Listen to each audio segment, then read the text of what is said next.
All right, hey, welcome in. This is the Your Illini Nation pregame show. She's Courtney, Layne, Brewer. I'm Glenn Kinley. We're with you for the next 25 minutes or so as we preview Illinois versus Western Michigan. You can see the Broncos on the field right behind us getting warmed up. Illinois at the other end of the field. We opted to move down here just to stay a little bit further away from those speakers that you might still hear a little bit. Hopefully the audio is coming through loud and clear for you. Kickoff here at 6 p.m., an hour and 20 minutes away. Glenn, where are we?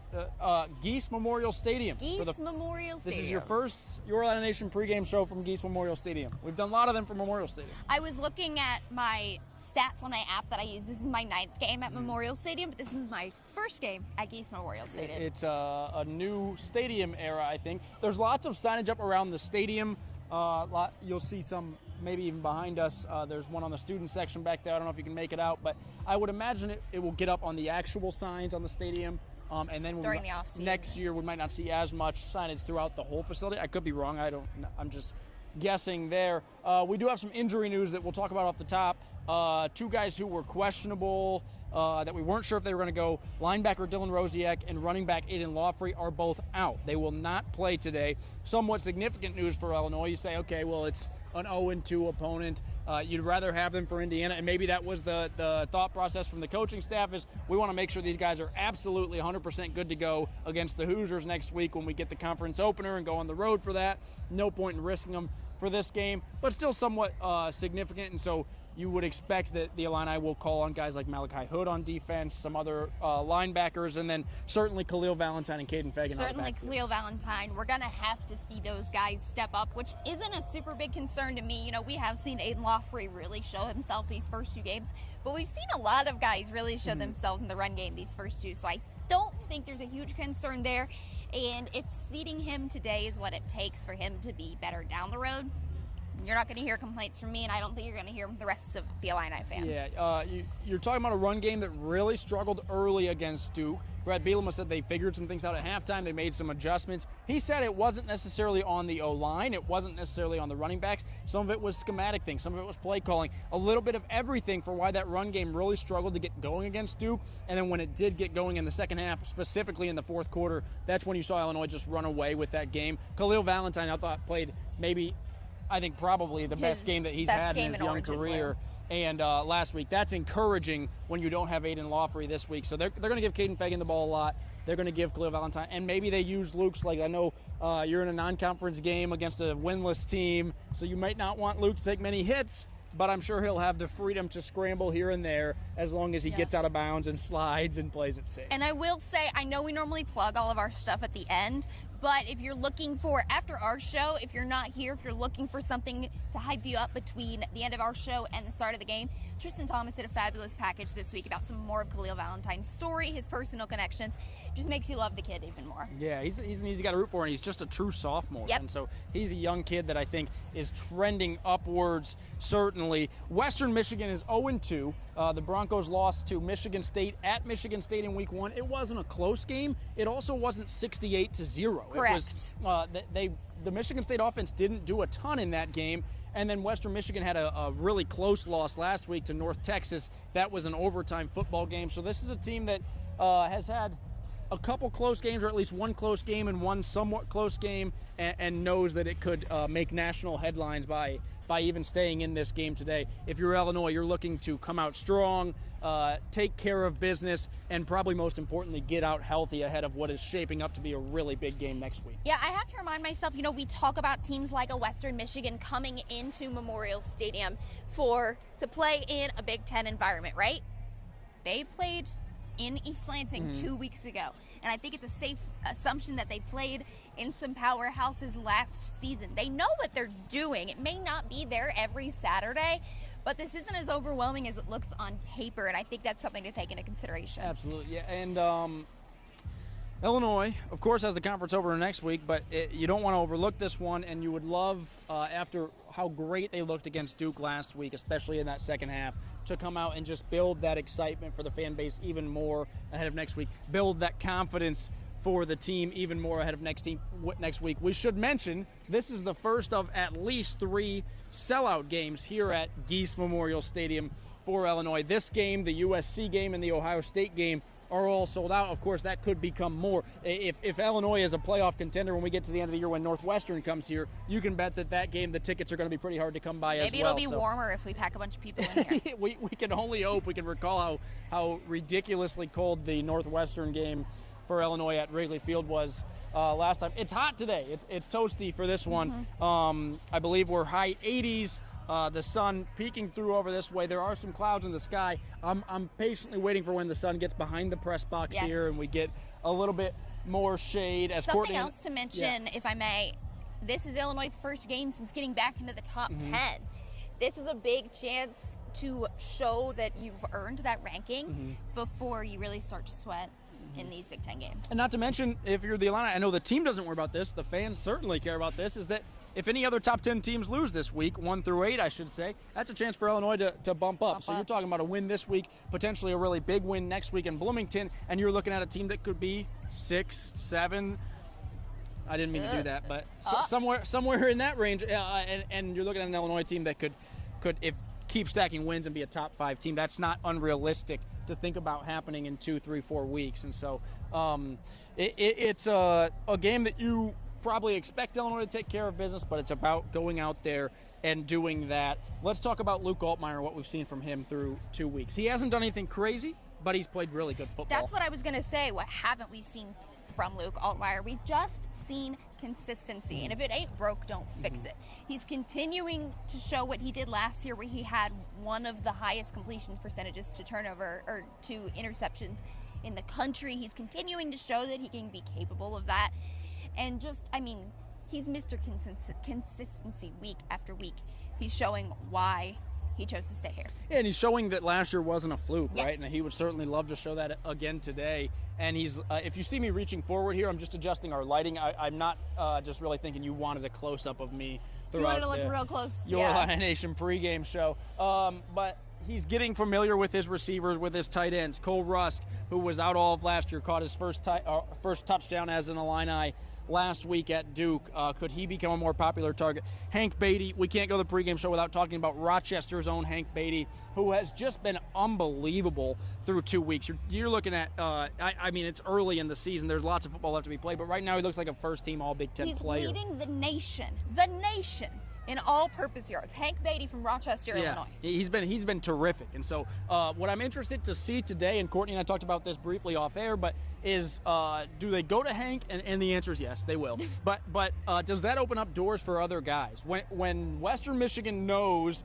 that Hank Beatty has had 2 100-plus receiving yard games and that Luke Altmyer loves to throw him the football, that means they're going to double team him that time. That means they're going to make sure that this guy is covered, or at least try to. We saw it with Pat Bryant sometimes last year, where everybody in the building and their brother knew that the Illini wanted to throw to Pat Bryant, and they still did, and it still worked. That might be what we see with Hank.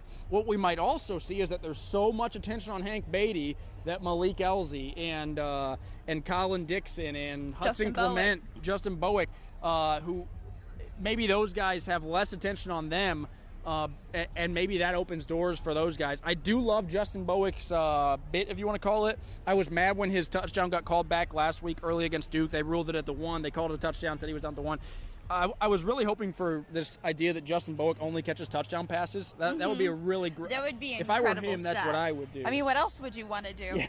I mean, that sounds like a pretty good career. Through a couple weeks, he hasn't had 1 million catches, but I think he has 3 touchdown catches, or maybe 3 and almost 4. He would have had 2 more last week, but he ended up just having the 1 because 1 got called down at the 1 yard line. So Justin Bowick, we know that Luke can hit him. He's a popular red zone target. I think Cole Rusk could turn into a popular red zone target. Like I said, he got the 1 last week, but we're still kind of learning about this wide receiver group. And I will mention Hudson Clement was West Virginia's leading wide receiver. This is not an unproven guy where you say, what do we have in this guy? Can he rack up yards? Like, they know he can do that. And so he could be a guy who gets more targets. I think that Colin Dixon, really in the second half, him and Luke began to connect. I'm not just saying that because of the touchdown, but he was targeted a lot early, and him and Luke didn't always connect on some of those passes. But in the second half, Luke hit him 2 or 3 times, one of them being in the end zone. And you began to see, okay, that if they get going, he could become a popular target for Luke, and Colin Dixon is going to have a game. Maybe it's today. He's going to have a game where he goes off. He's going to have a 120 receiving yard game. I agree. I was really excited to see that one pretty significant gain from Hudson Clement in Duke. But if we can, Glenn, can we backtrack a little bit and hear about what you saw from this Illini team at Duke and how they showed out on the road? I'm curious. You're talking about a team that just took advantage of all the mistakes that Duke made, right? And some people will say, well, Duke gave the game away. It's important to note that Illinois forced many of those mistakes, right? The one you could probably say they didn't force but certainly took advantage of would be the muff punt. But the forced fumble by Tanner Heckel, the forced fumble by Gabe Akis, those things were not coincidences. And so I think Matthew Bailey forced the other one, and the interception by Tanner Heckel. Those were not all. Could Duke have held onto the ball better? Sure, but those were not just Duke botching a snap. The ball goes over the quarterback's head, and all of a sudden Illinois is like, all right, sweet, we'll take it. Those were forced errors. Illinois took advantage of it, and then we mentioned that run game. I'll adjust our lighting again. The sun going out from the clouds, in and out on us. But we mentioned that run game, and it got going in the second half, which was really big. The Illinois offense really kind of struggled to get going, punted on its first 2 drives. The second drive, they got the ball back on that punt and then punched it into the end zone. But The Illinois offense was not great early. It finished really strong, and the bottom line is it finished really strong because the run game got going in the second half. So that was my question there. Does that start give you any concern for future get-going starts, especially if we have any early kicks, or do you think that was just game 2 on the road, a couple of different factors playing into that? Probably a little bit of both.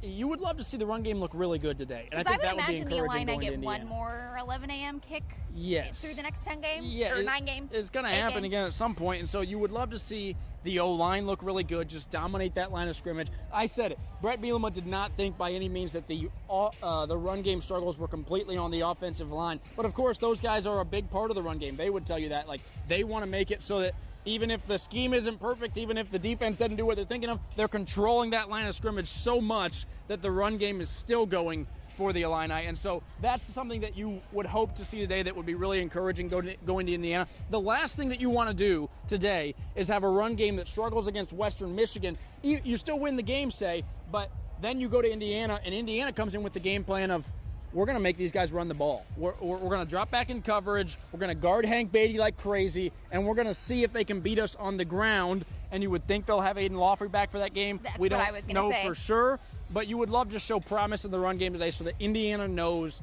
that you're a two-dimensional team. Illinois was a two-dimensional team, specifically in that fourth quarter against Duke. But that's an area that we talked about last year. Illinois, the run game kind of was slow out of the gate, and then looked really good late, right? You think about it was Josh McCray in the bowl game, but it was Aiden Lawfrey, obviously, in that Northwestern game. And so that run game finished really strong. This year, you would love to see it not be week 5 or week 8 before the run game really starts to find its groove, especially because you have all that O-line back. I don't think the O-line was awful last week. I also don't think they are as good as they know they can be, and Illini fans expect them to be, given they return 5 guys. I was curious. I was just checking if we want to transition into defense a little bit. I was curious. I didn't hear you mention Jaheim Clark.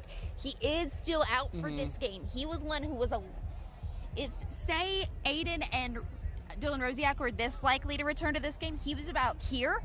Gave us a little less of clarity that he would be back for this one, but still optimistic that he'll be back next week. Yes, I think they're hoping that Jaheim will be back next week. It's probably a question for Brett Bielema's Monday press conference, probably not a question we'll ask post-game today, but I will say that Jaheim Clark, I don't want to concern anyone, but that Jaheim Clark injury, we didn't know about it going into week 1. No. That was when we got the availability report and went, Jaheim Clark, is that what happened there? And then it was like, well, we might get him back for Duke.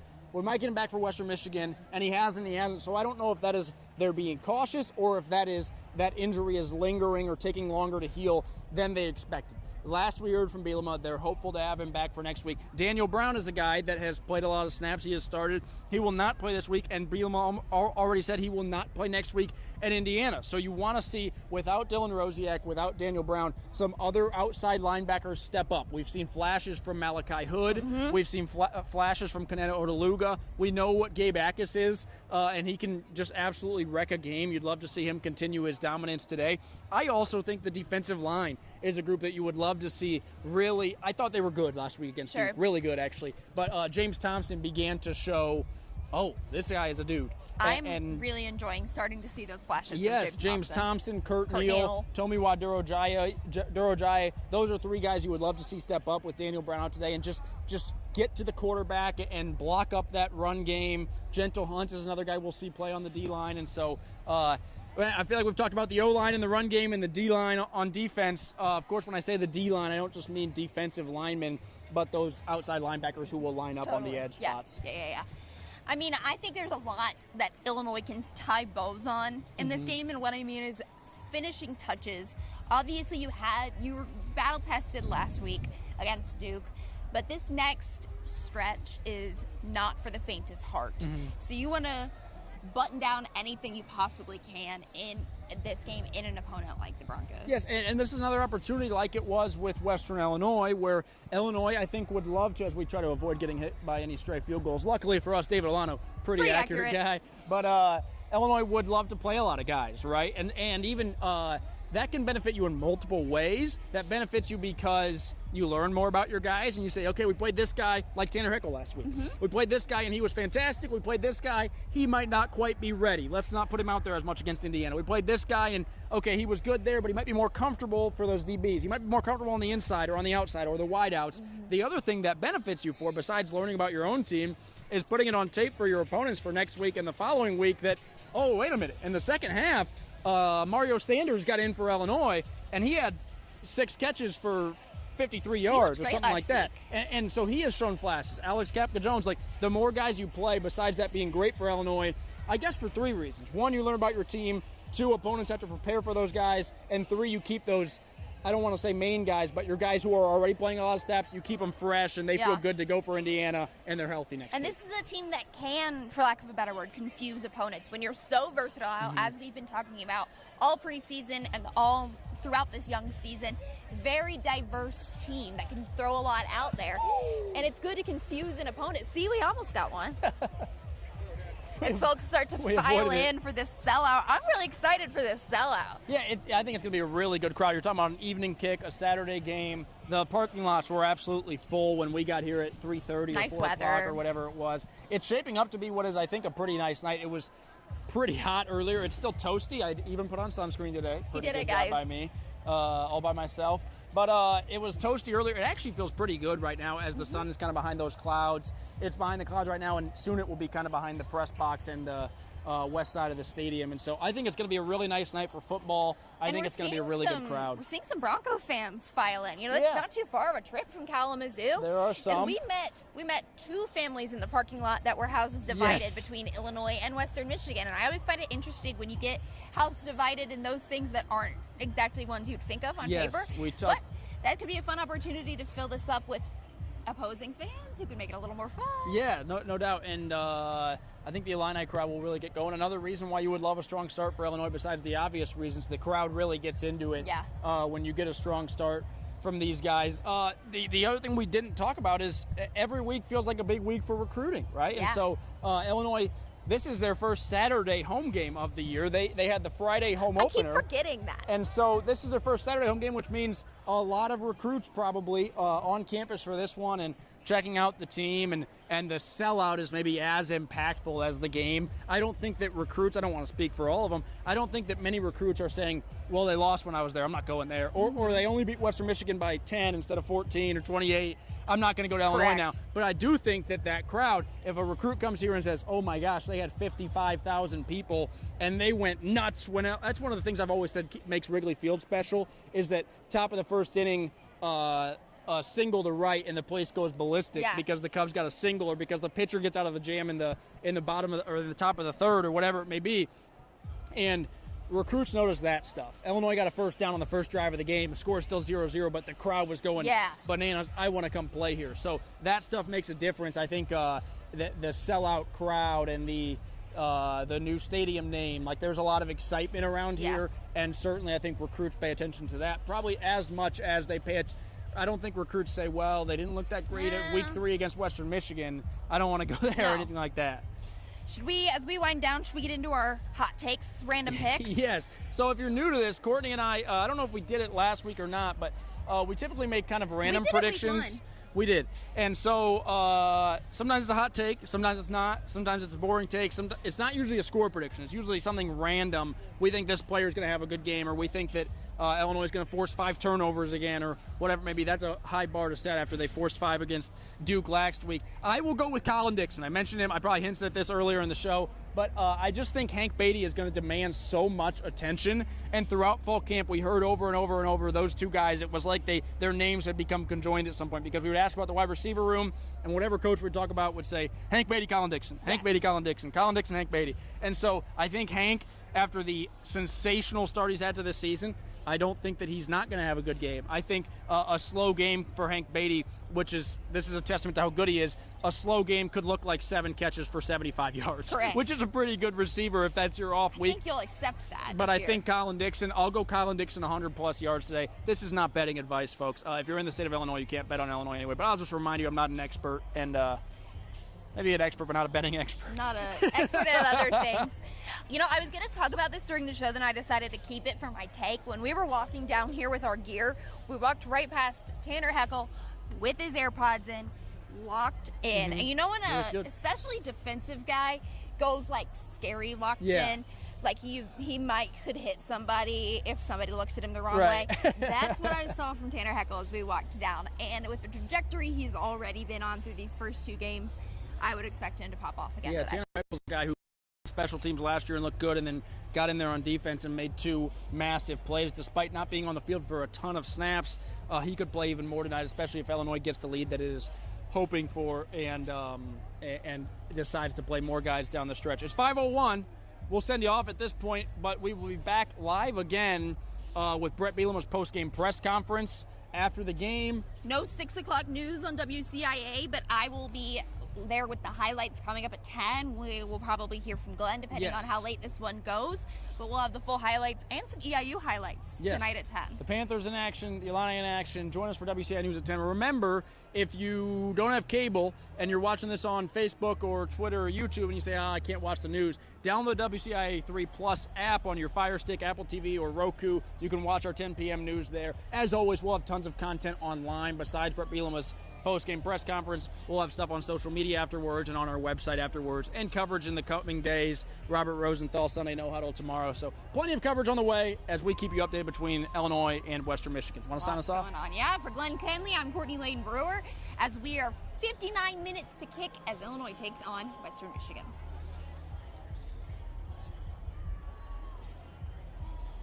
Folks, if you're still with us, we're using new software and I'm trying to turn us off. I got logged out of it. Give me just a second. This is bonus pregame show here. Bonus pregame show. Wait for it. Wait for it. Thank you.